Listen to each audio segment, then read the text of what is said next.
Hello class 11th। हम लोग mathematical tools सीख रहे हैं ना। हमारा सबसे पहला काम बिफोर वी स्टार्ट फिज़िक्स। और तुम लोगों को याद है हम लोगों ने डिफरेंशिएशन सीखा है। तो पहले तो मैं सब बच्चों से ये कहना चाहूँगी कि बिल्कुल टेंशन नहीं लेना है। नया टॉपिक है तो धीरे धीरे सब समझ में आ जाएगा। पहले स्टेप्स को आराम से लो, कोशिश करो समझने की। और अगर कहीं पे लगता है कि मुश्किल आ रही है तो बिल्कुल टेंशन नहीं लेना है। I can assure you that due course of time सब कुछ समझ में आ जाएगा।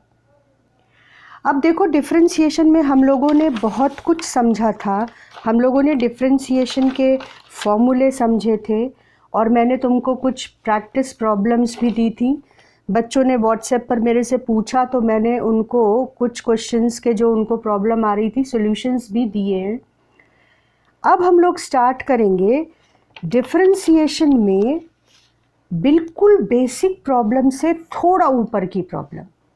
तो क्या तुम लोग रेडी हो बेटा? कॉपी पेन उठाओ और हम लोग स्टार्ट करते हैं differentiation in the first topic of mathematical tools.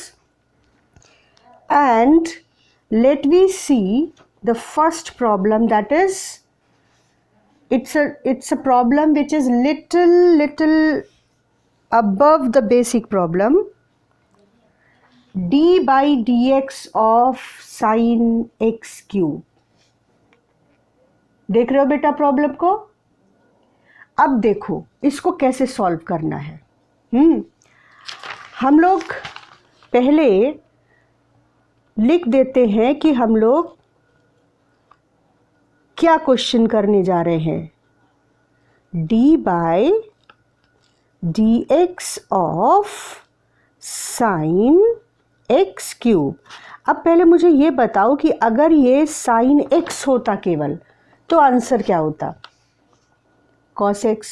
याद है? वो सारे फॉर्मूले बेटा याद करने हैं लिख लिख कर।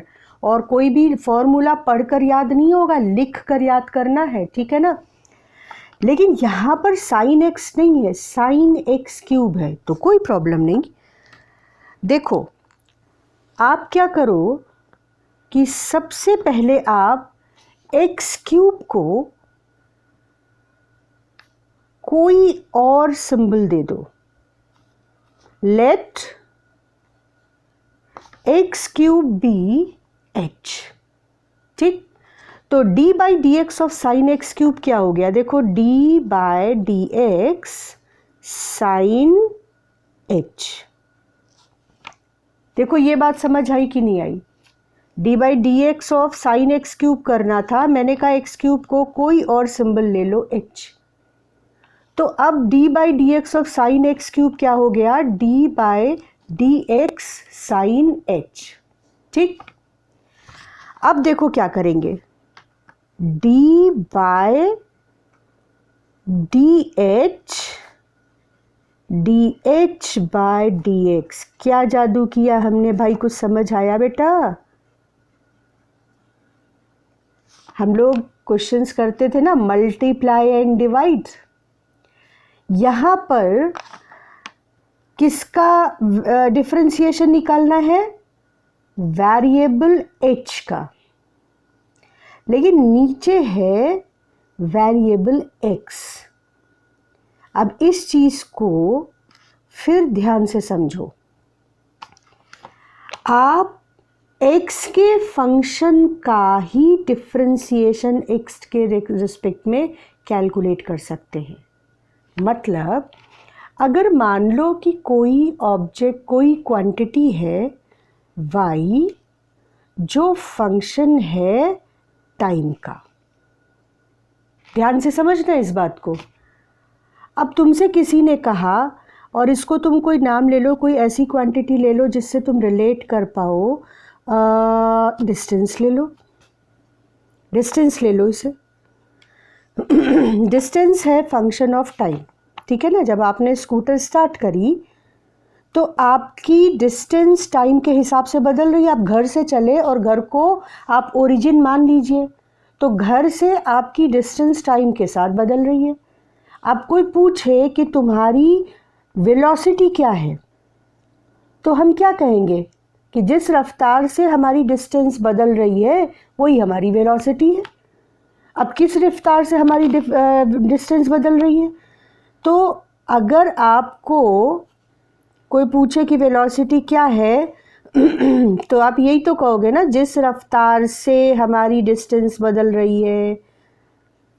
रफ्तार से मतलब rate of change of distance with time, तो यही हमारी वेलोसिटी है। और फिर क्या करोगे, फिर तुम d/dt में s की जगह रख दोगे फंक्शन ऑफ t। अब तुम सोचोगे कि ये फंक्शन ऑफ t पता नहीं इसका मतलब क्या है। अरे इसका मतलब कुछ खास बड़ा नहीं है।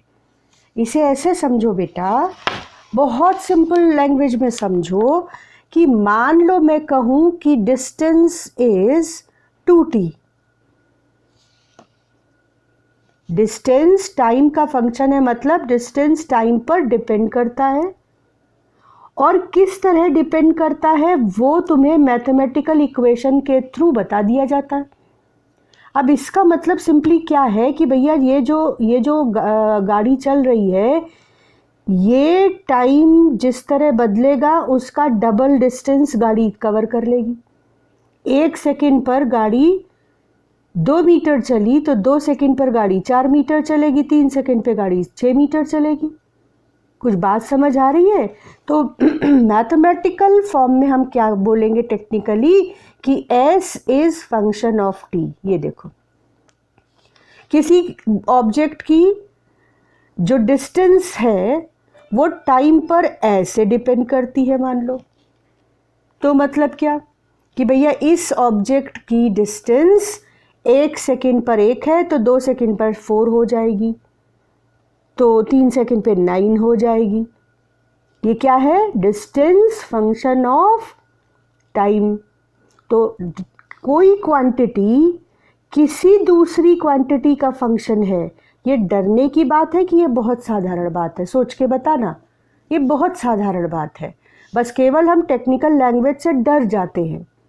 तो आगे बढ़ूं मैं कि कोई क्वांटिटी किसी दूसरी क्वांटिटी का फंक्शन है, जैसे डिस्टेंस अगर टाइम का फंक्शन है, क्योंकि हम इस सवाल को 9th में भी करते आए हैं, 8th में भी किया है, 7th में भी किया है, तो हम डिस्टेंस और वेलोसिटी के थ्रू कॉन्सेप्ट को इजीली फील कर पाएंगे।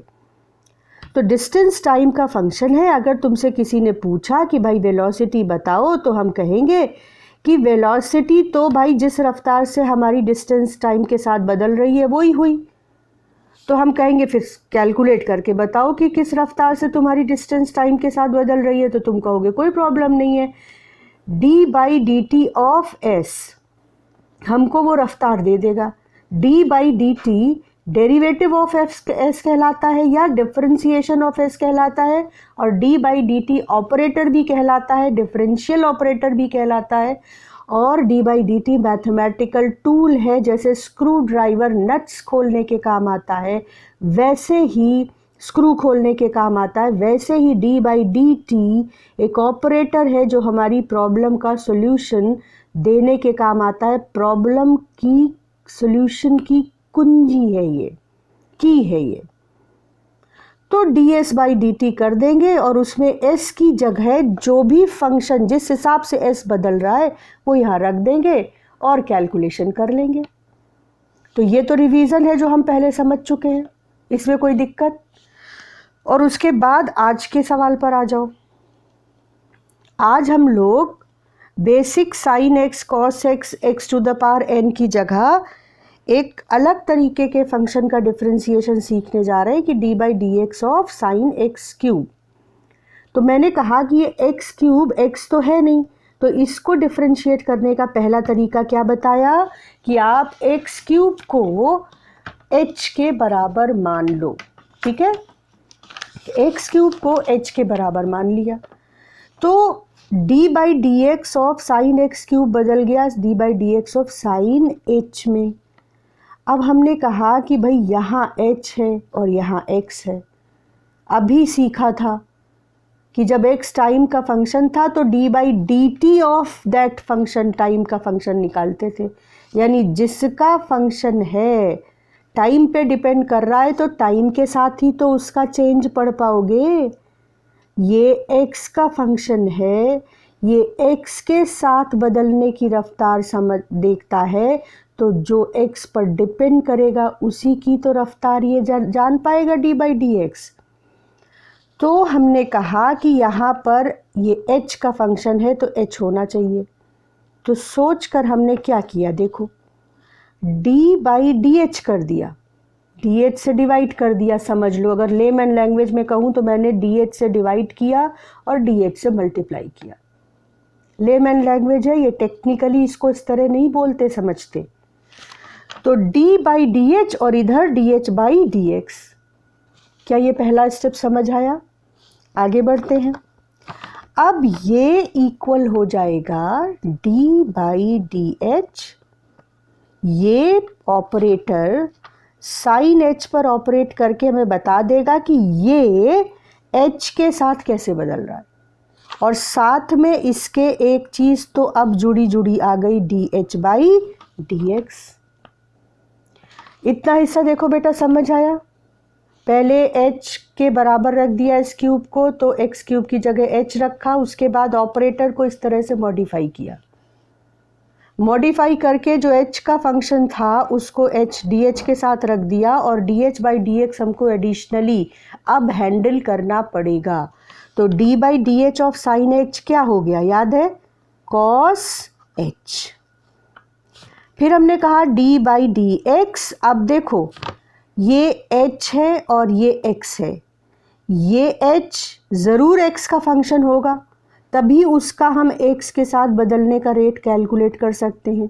तो हाँ भाई, h तो x का फंक्शन है, h x क्यूब के अकॉर्डिंग बदल रहा है।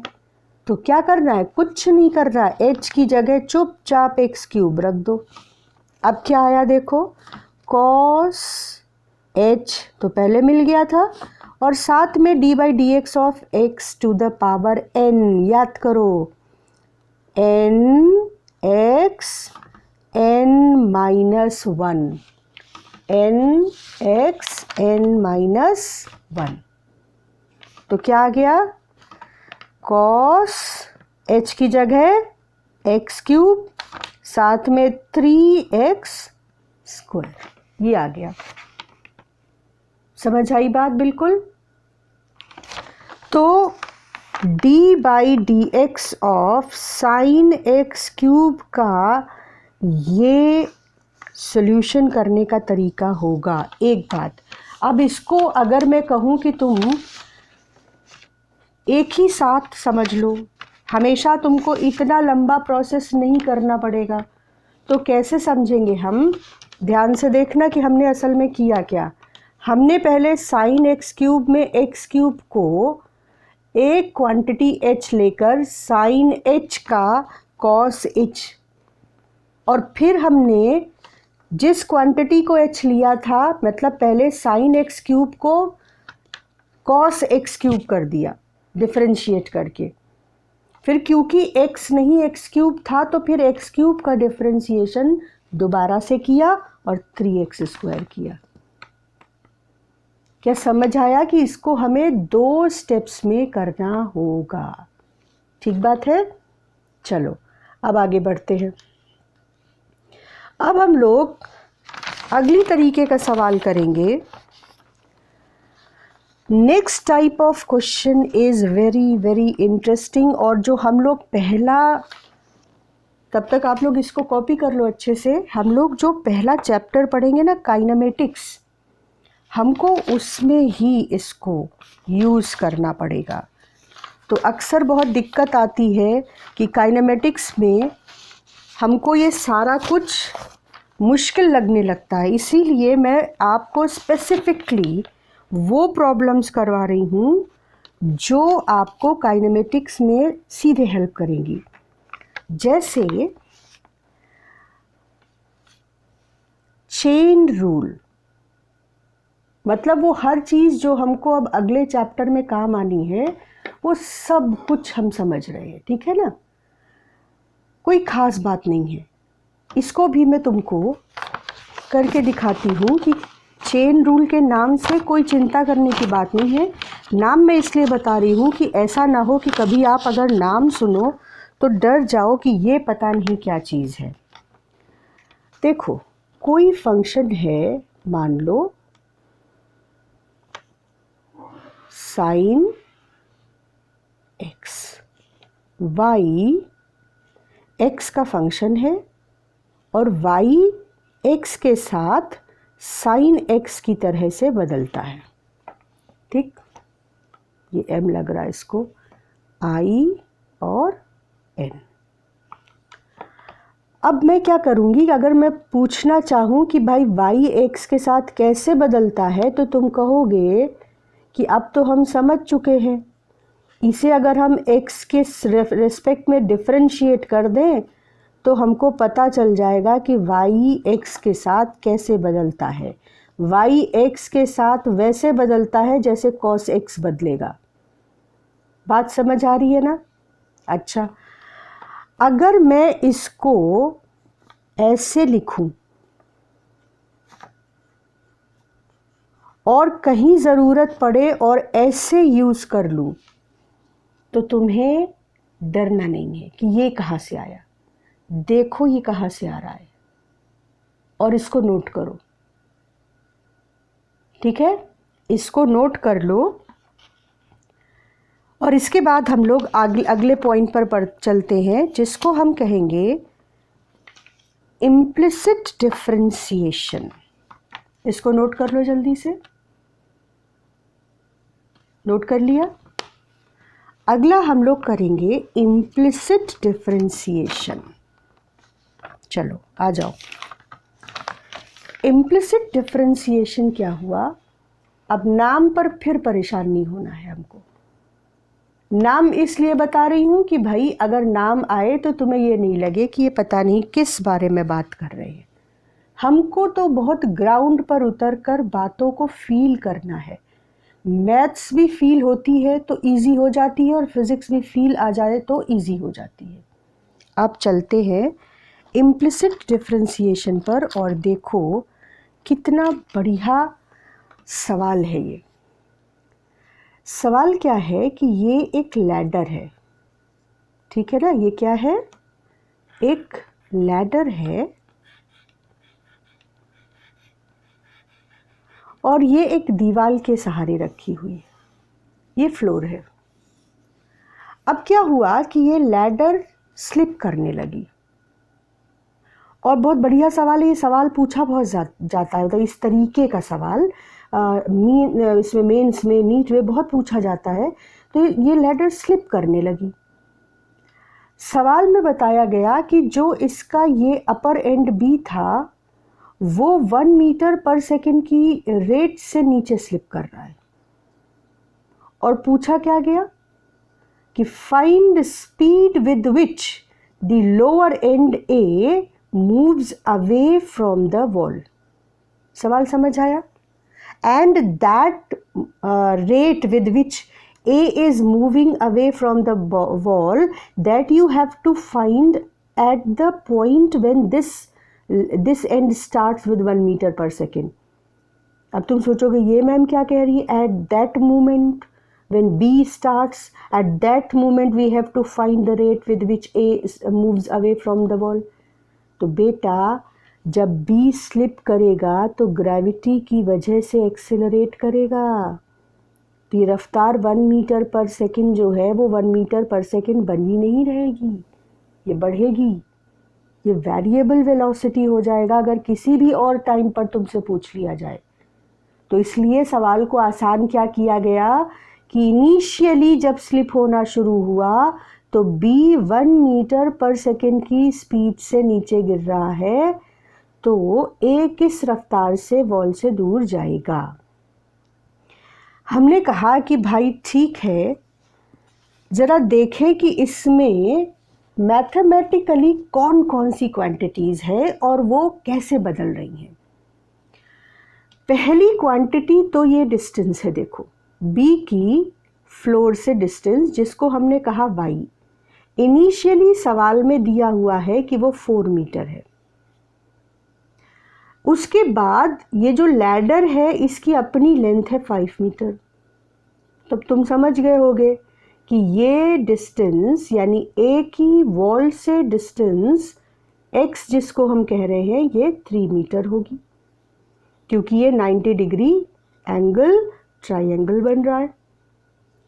तो ठीक इसमें कितनी क्वांटिटीज हैं ध्यान करो, 2, y और x। अब जब ये नीचे स्लिप करेगा तो क्या ये डिस्टेंस बदलेगी? हाँ बदलेगी। किसके साथ बदलेगी? टाइम के साथ बदलेगी। तो y किसका फंक्शन हुआ? टाइम का फंक्शन हुआ। y टाइम के साथ बदलेगा तो y is function of time t। In the same way, x will change with time, so x is function of time t. Are you able to get these 2 points? That there are 2 quantities involved in the problem and both the quantities are function of time t. There is another thing which is obvious here. What? Length of this ladder will not change throughout the process. नहीं बदल सकती है। तो अगर मैं इस triangle की situation trigonometry को देखूं या यूं कहो कि लैडर की सिचुएशन को देखूं, तो इतना तो पक्का है कि x square plus Y square is equal to 5 square. ये तब भी है जब ये लैडर स्लिप होना शुरू करती है, मतलब this is true at t equal to 0। अब देखो कि फिजिक्स में जब काम शुरू हुआ तो उसको कैसे कहते हैं, at t equal to 0 X square plus Y square is 5 square. लेकिन जब ये लैडर किसी और ओरिएंटेशन पर पहुंच जाए, कोई और वैल्यू ले लो, लैडर स्लिप होते होते यहां आ गई, देखो सोचो क्या अभी भी लैडर की लेंथ 5 ही नहीं है? वो तो बदलेगी नहीं। तो ये जो नया y आया इसको y डैश बोल दो, और ये जो नया x आया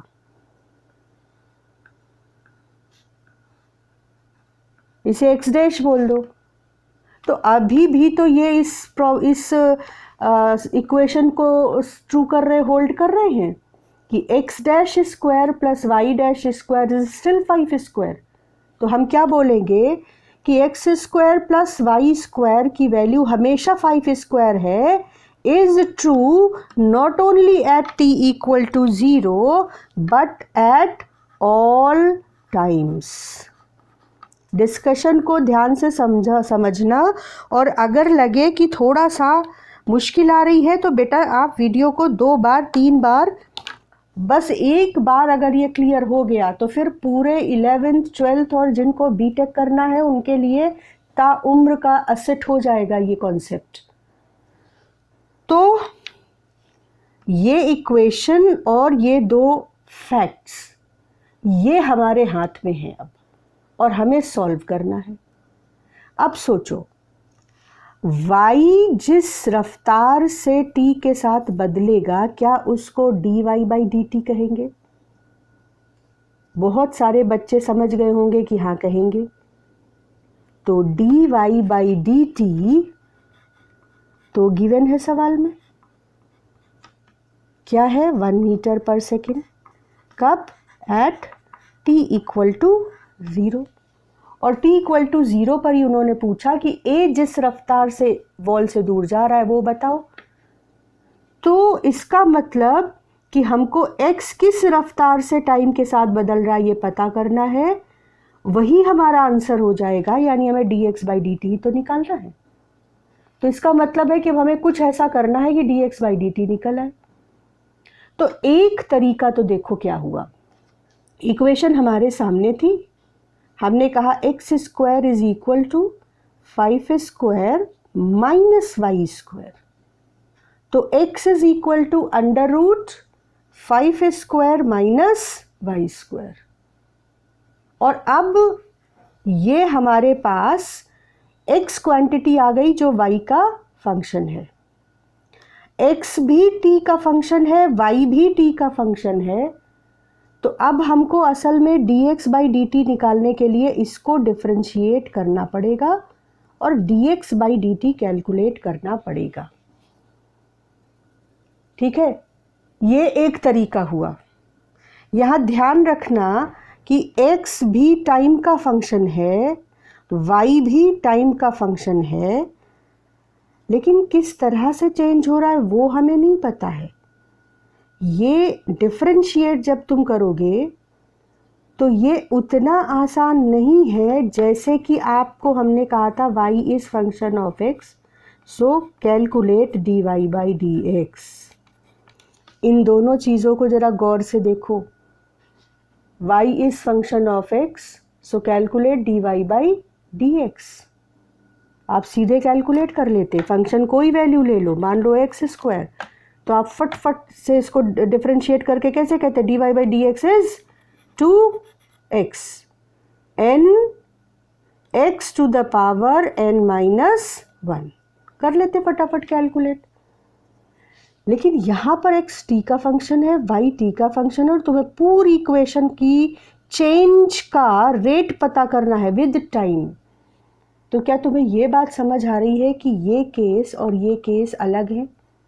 तो हमको नई टेक्निक सीखनी पड़ेगी, और नई टेक्निक बहुत आसान है। बहुत आराम से बैठो, बिल्कुल टेंशन नहीं लेने हैं।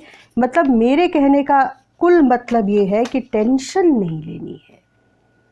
मैं हूँ ना, पूछना मेरे से बार बार, जब तक समझ ना आए तब तक पूछो। टेंशन नहीं लेना है, हम सब समझ लेंगे। तो अब हम लोग चलते हैं कि भाई इसकी प्रॉब्लम कैसे सॉल्व करेंगे। तो शुरू करें। ध्यान से देखो बेटा, क्या हमारे पास ये इक्वेशन थी, X square plus Y square is equal to 5 square. क्या ladder X square plus Y square equal to 5 square, क्या ये सिचुएशन, ये इक्वेशन हर टाइम पर सेटिस्फाई हो रही थी? यहाँ भी और यहाँ भी? हाँ, तो यहाँ से शुरू करते हैं। अब क्योंकि हमको dy बाई dt पता है, ध्यान देना, हमें क्या पता है, dy बाई dt 1 मीटर पर सेकेंड।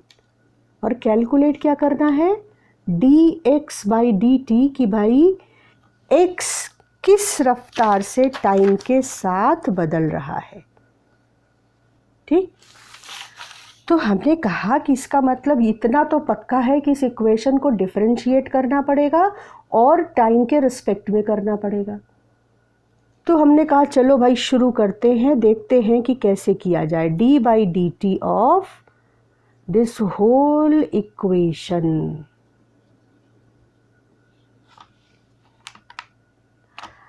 ब्रैकेट खोलना पड़ेगा। तो D by D T X square पर भी अप्लाई होगा, D by D T Y square पर भी अप्लाई होगा, और D by D T 5 square पर भी अप्लाई होगा। कोई दिक्कत अभी बताओ बेटा इसमें? अब जो चीज़ बड़े आराम से दिख रही है उसको तो कर ही लेते हैं, काम ख़त्म। 5 स्क्वायर की वैल्यू टाइम के साथ बदलेगी नहीं, यानी rate with which 5 square changes with time is 0, it will not change. किसी भी कांस्टेंट टर्म की डिफरेंशिएशन किसी भी क्वांटिटी के साथ नो मैटर व्हाट हमेशा 0 आएगी। तो लिख लिया, ख़त्म किया काम। और इसके बाद अब हमारा problem D by D T of X square और D by D T of Y square calculate करने पर आकर रुक गया। इसको हम ना एक एक करके करेंगे, देखना कितनी आसानी से होगा ये। सबसे पहले पहला टर्म ले लेते हैं, D by D T of X square. और जो जुगाड़ पिछले सवाल में किया था वही फिर से करने जा रहे हैं। क्या देखो, किसी को समझ आया क्या करने जा रहे हैं? डी बाई डी एक्स और D X by D T, जादू कर दिया देखो, और साथ में एक्स स्क्वायर। आया समझ में क्या किया? अब डी बाई डी एक्स के साथ एक्स स्क्वायर लगा दो और D X by D T. अब D by D X of X square मुझे बताना पड़ेगा कि तुम बोलोगे N X to the power 2 minus 1 मतलब 1। तो 2x is differentiation of D by D X of X square. और क्या बच्चा साथ में? ये साथ में हम एडिशनल लेके चलेंगे। क्या D by D x D T of X square, D by D T of X square, हमने एक्स का वेरिएशन देखा टाइम के रिस्पेक्ट में। ऊपर कोई और वेरिएबल है, नीचे कोई और वेरिएबल है, तो क्या जुगाड़ किया ये देखो, और हमने इसका डिफरेंशिएशन फाइनली निकाल लिया। तो हमने D by D T of X square की जगह देखो क्या लिख दिया, कॉपी कर लिया है ना तुम लोगों ने। अभी हम दिखा भी देंगे, फाइनली जब सब कंप्लीट कर लेंगे तो आराम से कर लेना। D by D T of X square की जगह क्या लिखा, पहले एक्स स्क्वायर को डिफरेंशिएट किया 2x, और उसके बाद साथ में क्या अपने आप अटैच हो गया dx बाई डी टी। इसी तरह से D by D T of Y square को करेंगे 2y, और साथ में अटैच हो जाएगा dy by D T is equal to 0। अब हमने इसको फर्दर सिंप्लीफाई किया, अब ये नॉर्मल न्यूमेरिकल हो गया, इज इक्वल टू, इसको इधर लाए तो -2y dy by D T. इसके बाद 2 गया, x dx by D T is equal to y, और dy बाई डी टी की जगह आप रख दो 1 मीटर पर सेकेंड, और साथ में माइनस साइन भी है। ठीक, अब ये सवाल कब पूछा गया था? t इक्वल टू 0 पर। तो t इक्वल टू 0 पर पहले तुम इतना कॉपी कर लो, उसके बाद आगे बढ़ते हैं।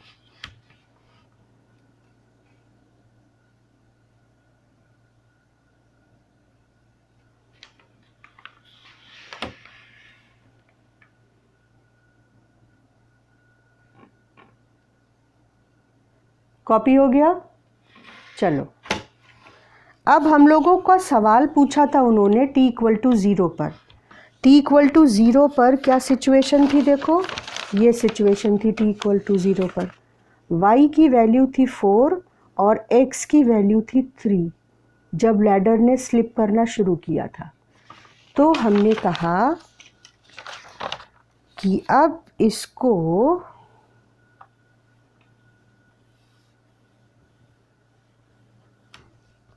यहाँ से शुरू करेंगे। x dx by D T हमारा आया है -y, तो dx बाई डी टी देखो जो हमें निकालना था वो मेरे हाथ में आ गया, -y बाई x।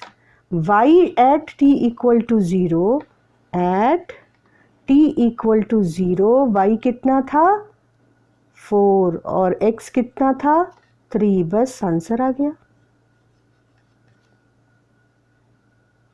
मीटर पर सेकेंड।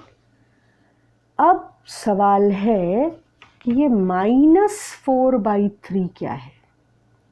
4/3 तो ठीक है कि इस रफ्तार से x वॉल से दूर जा रहा है, माइनस साइन क्या बता रहा है? सोच के देखो, माइनस साइन क्या बता रहा है? माइनस साइन इस वेलोसिटी की डायरेक्शन को बता रहा है। क्या ये बात समझ आ रही है? 4/3 का माइनस होना और कुछ रिप्रेजेंट ही नहीं कर सकता। ये यही रिप्रेजेंट कर रहा है कि ये जो लैडर का बी एंड है वो निगेटिव एक्स डायरेक्शन में स्लिप कर रहा है। क्या बात क्लियर हो गई बेटा? आगे बढ़े, कॉपी कर लो। इस सॉल्यूशन को हमने यहाँ पर एक साथ दिखाया हुआ है। अगर किसी को प्रॉब्लम लग भी रही है तो आप ये पूरा सॉल्यूशन एक साथ देखकर और एक साथ कॉपी कर सकते हैं।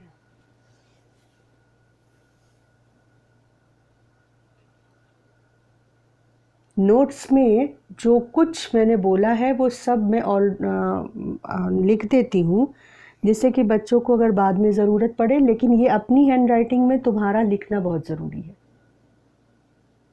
मैं बोलूँगी, मैं लिखूँगी तो मेरे को आएगा, आप सुनोगे तो आपको आएगा, लेकिन आपको सुनने के साथ साथ लिखना पड़ेगा, तभी आपको पूरा आएगा। तो अब ये प्रॉब्लम इस क्लास की लास्ट प्रॉब्लम रखते हैं, क्योंकि दो नई चीज़ें तुमको सिखाई हैं, तो दोनों को ढंग से तुमको समझना है। कुछ प्रैक्टिस प्रॉब्लम्स मैंने अच्छी सी निकाली हैं। तुमको मैंने जो नया कॉन्सेप्ट दिया है उस नए कॉन्सेप्ट को यूज़ करके इन प्रॉब्लम्स को करना है, तो आप इन प्रॉब्लम्स को नोट कर लो। प्रैक्टिस प्रॉब्लम्स हैं टोटल 9। जितनी तुमको ज़रूरत पड़ने वाली है, मैं तुम्हें 10 प्रॉब्लम्स हैं, वो मैं तुमको पूरा तैयार कर दूंगी कि जब हम पहला टॉपिक शुरू करें फिज़िक्स का, तो आपको मैथमेटिक्स के लेवल पर कहीं पर प्रॉब्लम ना आए। तो सारी प्रॉब्लम्स पॉज करके वीडियो ढंग से नोट कर लो, और जिन जगहों पर प्रॉब्लम आएगी कमेंट सेक्शन में या व्हाट्सएप पर आप मेरे को बताओगे। तो ज़्यादा प्रॉब्लम्स होंगी तो मैं एक डाउट सेशन ही वीडियो रिकॉर्ड करके आपको अपलोड कर दूंगी।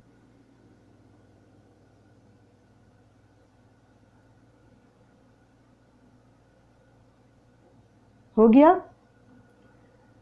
अगले क्लास में हम लोग शुरू करने जा रहे हैं इंटीग्रेशन। बहुत ही बढ़िया, बहुत मज़ेदार कॉन्सेप्ट है। तो चलो प्रैक्टिस जारी रखो, मेहनत करोगे तो सक्सेस का मज़ा और हर मज़े से बढ़िया होता है। ऑल द बेस्ट बच्चों।